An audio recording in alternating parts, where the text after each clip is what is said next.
आलम कुरैशी, अख्तर आलम कुरैशी।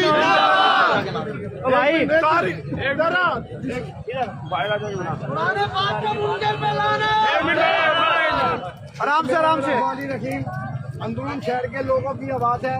शेख ताज रशीद होगा, यहाँ पे 40 साल हो गए इन्हें मुल्तान छोटे, अंदरून शहर छोटे।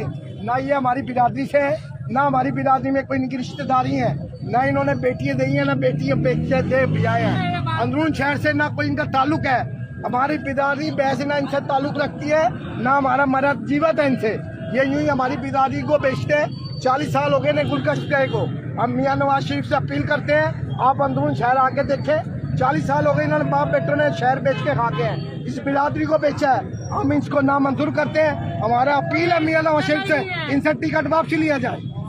तारिक कुत्ता, तारिक कुत्ता, तारिक कुत्ता, तारिक कुत्ता।